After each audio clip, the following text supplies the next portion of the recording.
Well,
I'm the pirate, Barnacle Sneed. I'm the pirate who hates to read. I'd rather wrestle a shark than read me a book in the park.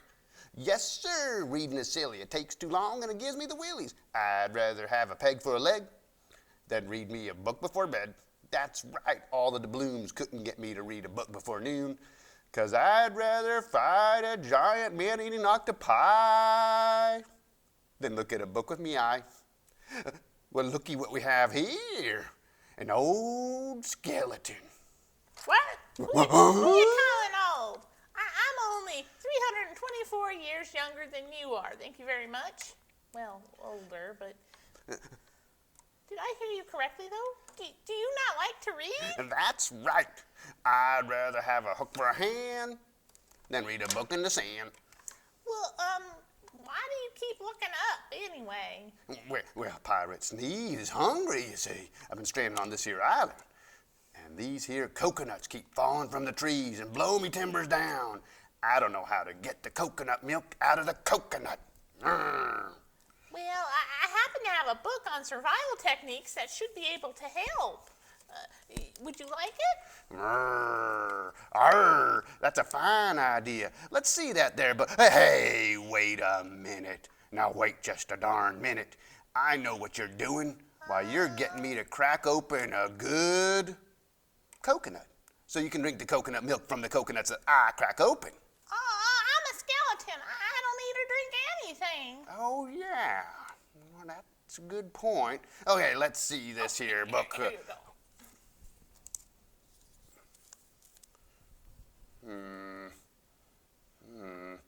Well, oh yeah, that's a good point. This book looks pretty great. Wow.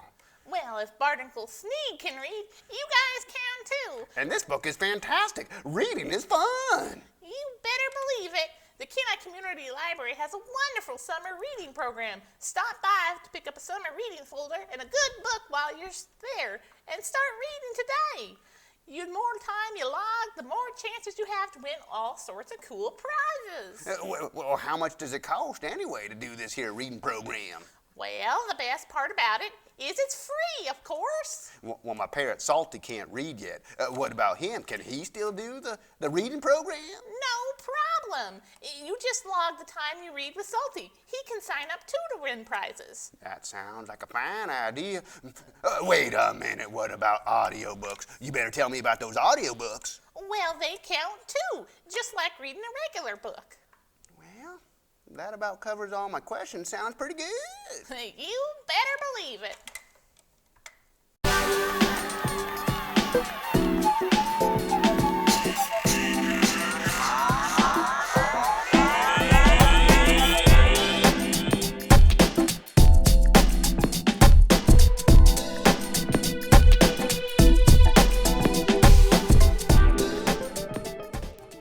Hello everyone, and welcome to Coffee Talk with Quinn. I'm your host, Quinn Stinkelmeyer. And today we have a super show for you. I'd like to introduce for you my guest today. You've seen her paintings in local art shows on the Kenai Fine Arts Center. She's also participated in a mural show where all the painters made giant works of art. Please give a warm welcome to my guest, Charlotte Coots. Well, how are you doing this fine day? I'm doing very well. Thank you, Quinn. How are you? I'm doing well as well. So, Charlotte, when did you start making art? I started when I was so young that I don't remember. I don't ever remember a time when I wasn't drawing or painting or gluing or cutting something and pasting it together or taping it together.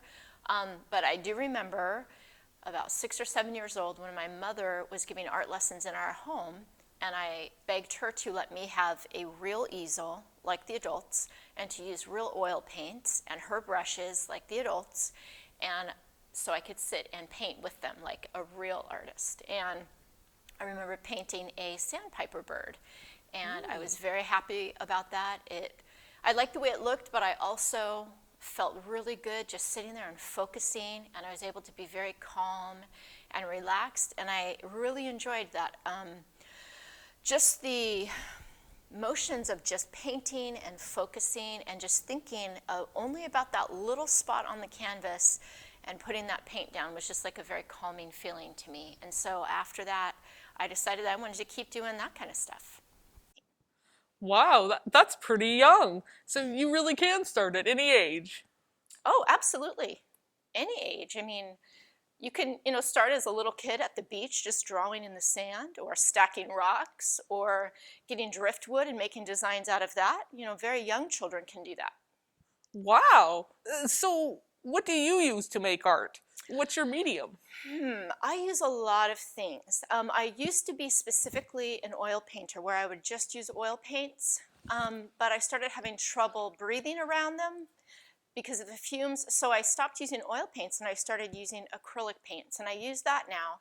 But I also love to sew, and I also used to sculpt and do lots of ceramic pottery and porcelain pottery, and I love to do wood crafts and paper crafts, and I love to build furniture too. So I do a lot of different things, but I mostly do acrylic paintings.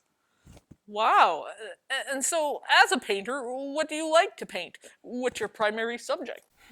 That's a good question. I like a lot of things, but I primarily paint portraits, and I don't try to paint the person just the way they look to me, like in average everyday life. I almost try to paint them like you're seeing a dream or something a little more extraordinary than just a person sitting there or looking at you out of the canvas. So I try to add a dreamlike element to that, and it's called surrealism. Wow. So what are some of your favorite artists? Like, who inspires you? Well, I have a list because I started thinking about that, and I decided I would just make a list because some of the names I can't pronounce very well, but some of them that you might have heard before. There's a female artist, her name is Peggy Hopper, and she is a Hawaiian painter, and she paints beautiful portraits of women and the ocean, the sky, the mountains, and she does very mysterious dark paintings about like Hawaiian flowers and plants. Another artist is Mary Cassatt. She's a very well-known portrait artist, and I loved the way that she painted people. Everything looked soft and very calm and relaxed, and her theory was that she could take an unattractive person and paint them, and they would still be very beautiful because she painted what they looked like on the inside, about like their personality or just what kind of person they were, and that would come out in her artwork. So you weren't, I guess her idea was you weren't really looking at just their face, but you were looking at who they were, and so they were very beautiful. Another one is a man named Victor, and I don't know if I'm saying this right, Quinn, Ainken Manor, and he is a Nigerian artist, and he paints with a lot of repetitious patterns over and over again, lots of bright colors, very large line drawings that he fills big spaces in with lots of little scribbly doodle patterns, and sometimes he's referred to as a doodle artist, and he is one of my favorites. A few more artists are Emily Carr, Gustav Klimt. He was an artist in the early 1900s, and then Georgia O'Keeffe, who also does really large paintings about plants and wildlife and just larger than life paintings of small things.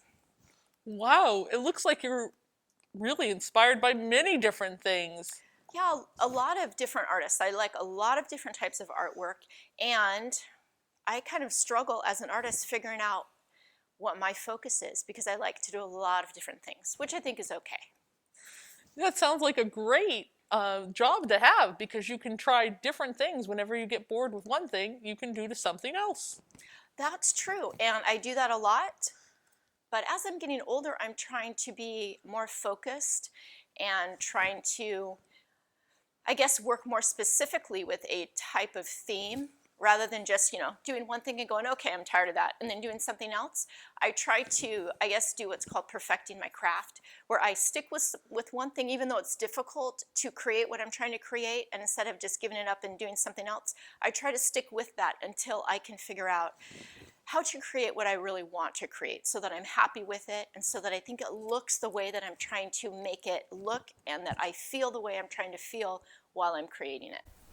Wow. So what is your next plan? Like, what is your next painting you're going to try and do? Well, I have a couple projects coming up. I have a Relay for Life project coming up in May, and I have been collecting not larger rocks about this size from the beach, and I'm going to paint lots and lots of rocks and put them in an auction to raise money for Relay for Life. So the whole month of May, that's all I'm going to be doing is painting rocks. All different things, animals, plants, fish, words, just whatever I think people might be interested in to help raise money for Relay for Life. And then the other project that I'm doing is I'm painting a picture for one of my relatives for a birthday present. And she loves daffodils and she loves blue spruce trees. So I am really having to be creative with some ideas about how to put daffodils and spruce trees together because I haven't painted daffodils before or spruce trees or blue spruce trees. I painted like other spruce trees. So I've been driving around all over the place looking for blue spruce trees to take pictures of. And so it's kind of been fun. I've been able to get out a little bit more and walk around the forest and see different trees in people's yards. And so that's my next project. Wow, so that's a lot of work to do, but you look like you're really dedicated to your work. Well, I guess I'm dedicated. I hope I'm dedicated, but I'm more concerned with how my relative will feel about the artwork when it's done, if she will understand that I really thought about her and what is important to her and how important she is to me in my life, and to make sure that when I do this painting for her, she can see that in the painting, even though it's just daffodils and a blue spruce. So we'll see what I come up with. Wow. Now, some of our audience, some of the kids out there, might be interested in trying to become a painter. What could they do to help pursue a career in the arts? One thing they can do, well, there are a lot of things they can do. Let me just take a drink here. Quinn, that is horrible. Well, that tastes terrible. That's probably, well, you see, I feel like coffee is a little bit like bubble gum. If you can't chew it, then it's not good enough. I don't know about that. I don't like it at all. Just kind of give it a little bite. So what kind of things can kids do?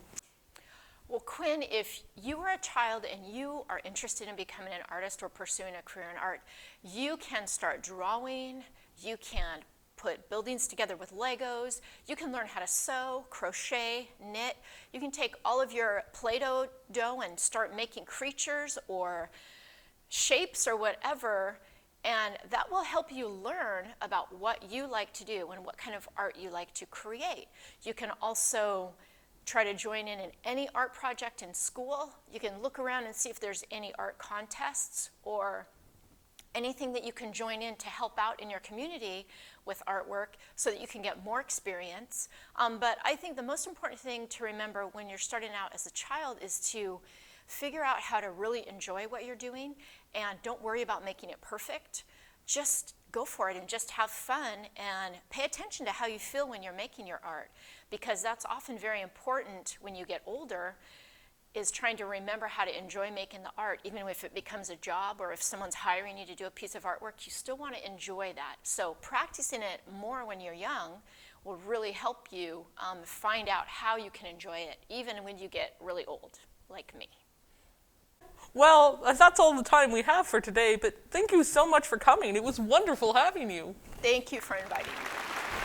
All right, well, you guys have a great one, and have fun doing art. Well, hey, Eugene, what's going on? Oh, not much. Just decided to take a stroll through this here art museum. I just wanted to see what it was all about. There sure are some pretty paintings around here. You can say that again. I love visiting art museums, even when I travel. And so do a lot of other people. Did you know the Metropolitan Art Museum in New York has the largest art museum in the U.S.?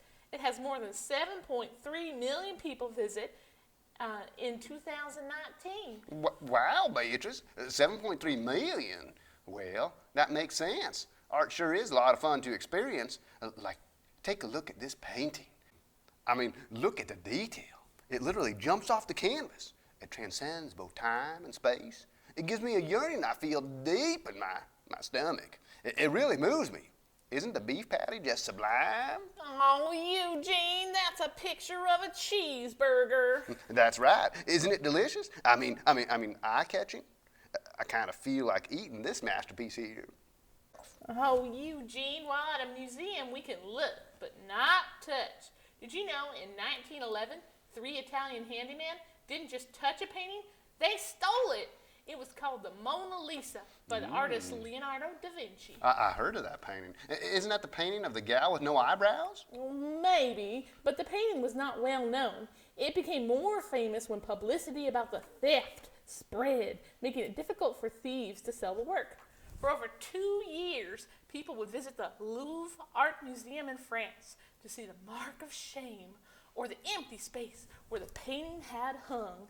The painting was eventually returned after the thieves tried to sell it. That's really interesting, Beatrice. So what's your favorite art piece in this here room? Well, I like the ballerinas by Degas.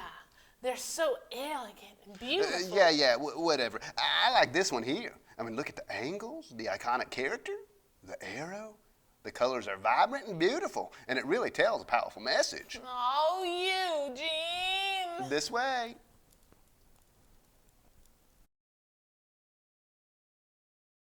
So, Charlotte, when did you start making art? You know, Quinn, I cannot remember a time. Come on! Cup down!